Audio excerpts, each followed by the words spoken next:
Welcome, students, to another lesson. And today we will be discussing the synopsis of the chapter The Sound of Music, chapter number 3 from your Beehive book PDF, which I have already sent you, and I hope you have read it already, or if not, you will be reading now. Please sit down with a notebook and pen and jot down vital points, as we move along this lesson.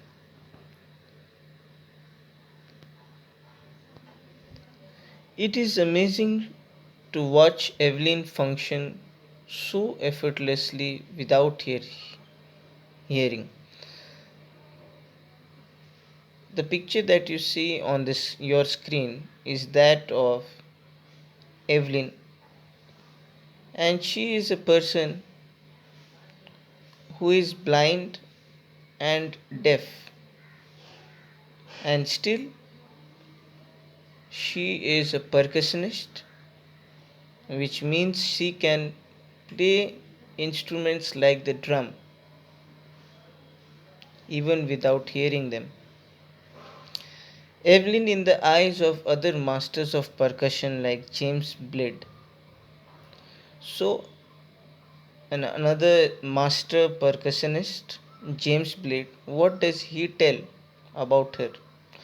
God may have taken her hearing, but he has given her back something extraordinary. What we hear, she feels far more deeply than any of us. This is why she expresses music so beautifully. And although Evelyn cannot function with all her abilities, her auditory organ does not function, she still can feel the music, and this is something extraordinary, and that is why she is able to express music so beautifully. This is what James Blade, another percussionist, tells about her.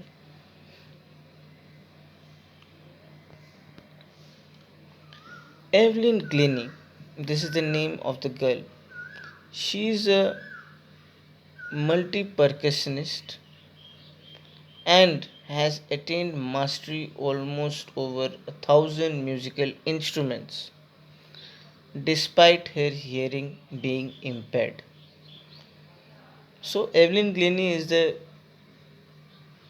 girl whom we will observe in this chapter, who is a deaf girl, a blind girl also, but still she can play 1,000 musical instruments, that too in a far better way than even those people who can hear, because she has learned to feel music through her body instead of hearing through her ears. And even though she cannot hear the music, she can definitely feel the music through the vibrations that music produces. When Evelyn was 11 years old, it was discovered that she had lost her hearing power due to nerve damage. The specialist advised that she wear hearing aids and be sent to a school for the deaf. On the contrary, Evelyn was determined to lead a normal life and follow her interest in music. Although she was discouraged by her teachers, her potential was noticed by master percussionist Ron Forbes. He guided Evelyn to feel music some other way than to hear it through her ears. This worked well for Evelyn, and she realized that she could sense different sounds through different parts of her body. And this is what we learn about Evelyn, that she had started becoming deaf when she was 11 years old because her nerve was damaged. And Despite this disadvantage, Evelyn wanted to lead a normal life and she was discouraged by most, but her potential was recognized by Ron Forbes, who was a master percussionist. He guided Evelyn to feel the music rather than hearing it through her ears, and this worked well because she learned to feel the music. Like, even if you stand very near a loudspeaker, you can feel the vibration deep in your chest. So, in the same way, if the music is a bit, if very loud music can create vibration, so much so that music can even break the glass and shatter windows. So, if we train our body like Evelyn, even a human being can also start feeling the music.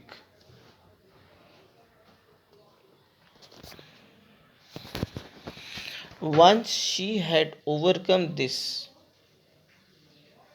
hurdle in her life, her career in music began. She got admission in the Royal Academy of Music London and scored the highest marks in the history of the academy. Evelyn says that hard work and dedication towards her goals helped her achieve success. Evelyn gives solo performances and even gives free concerts for hospitals and schools. In the year 1991, she won the Royal Philharmonic Society's prestigious Soloist of the Year award. Evelyn's story is an inspiration for the differently abled who are motivated to fulfill their dreams like she did. And in this, you will understand, students, that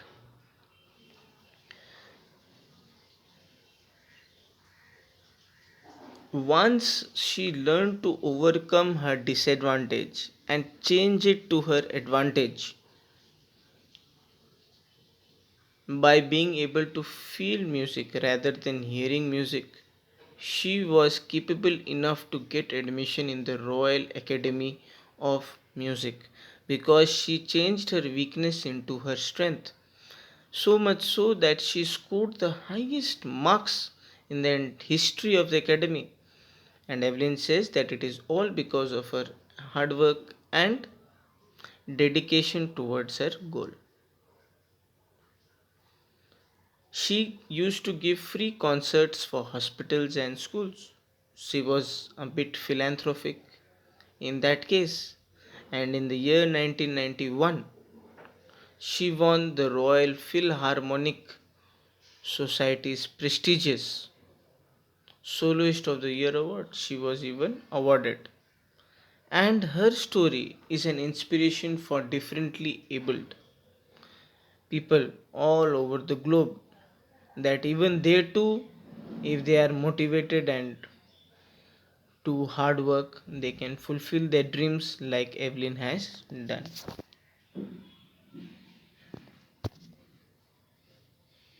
Moving on to part 2 of the sound of music, we will study about Ustad Bismillah Khan, another musical maestro, the Shehnai legend.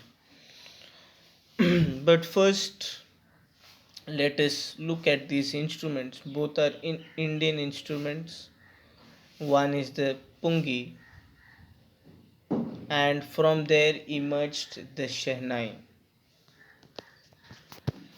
It was a modification of the pungi which changed it into the Shehnai of now. Bismillah Khan. Who is Bismillah Khan? Well, he was a great musician who made a valuable contribution to the world of music through the playing of his Shehnai. For this, he was honored with the highest civilian award, the Bharat Ratna, in 2001. He hailed from a family of musicians.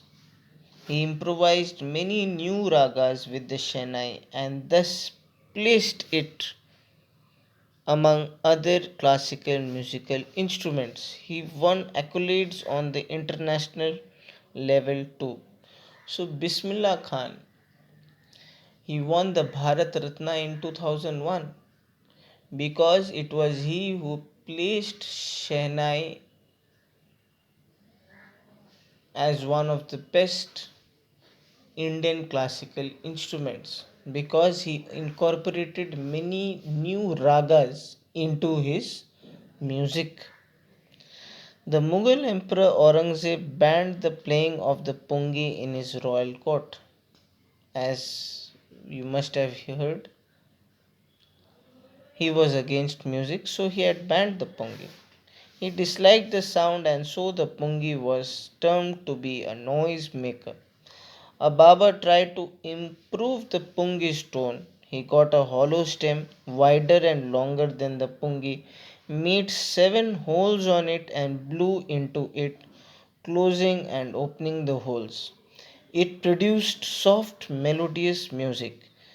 As this instrument had been developed by a barber called Nai in India and was placed in the king's court called Shah, the instrument was named Shehnai. The Shehnai became a part of auspicious occasions. It was a part of the group of 9 musical instruments that were played at the royal court. So, students, this is how the Shehnai came into being. It was transformed from the pungi by a barber, a nai, at it was played at the court of the Shah, the king. So its name the Shehnai. And it became a very important instrument which is played in all the auspicious occasions, especially in Indian marriages. Bismillah Khan was born at Damrao into a family of musicians. His grandfather Rasul Bux Khan played at the court of the king of Bhojpur. So they were a family of musicians. Their profession was to play music. His father Paigambar Bux and other paternal ancestors as well as maternal uncles were Shenai players. So all his paternal family as well as his maternal family were Shenai players, especially the males. And as a child, Bismillah Khan would visit Biharji temple to sing the Bhojpuri Chaita, for which the king rewarded him with a laddu weighing 1.25 kg. Just imagine you are a child holding a 1.25 kg laddu in front of you as a reward for singing the Bhojpuri Chaita at a temple. That is really phenomenal. And in temples, we do get such prasadams after puja or. Now, at the age of 3, Bismillah Khan visited his maternal uncle Ali Bux at Banaras. He saw him playing the Sehnai and was fascinated by it. At the age of 5, he started learning playing it.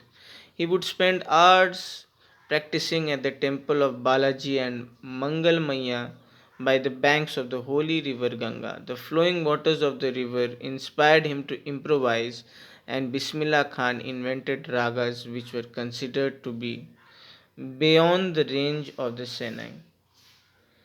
So, students, this is what happened. This is how a child as young as 3 was introduced into the world of music by his uncle just at the young age of 3, and by the age of 5 he was already playing the Shehnai and practicing it at the temple of Balaji and the Mangal Maya by the banks of the holy river Ganga. And the waters from the river inspired him to improvise, to modify the tune, and to invent ragas which almost were considered to be beyond the range of the Shehnai. It was something more wonderful and fantastic to hear because of hours of him perfecting and improving his music playing abilities. Like you are also trying to improve your English abilities as well your other subject abilities. At the age of 14 he performed at the Allahabad Music Conference and his talent was appreciated by Ustad in 1938. He started performing from the Lucknow station of the All India Radio the day India gained independence on 15th August 1947. Bismillah Khan performed from the Red Fort and greeted the country through his Shehnai. He recited Rag Kafi which was followed.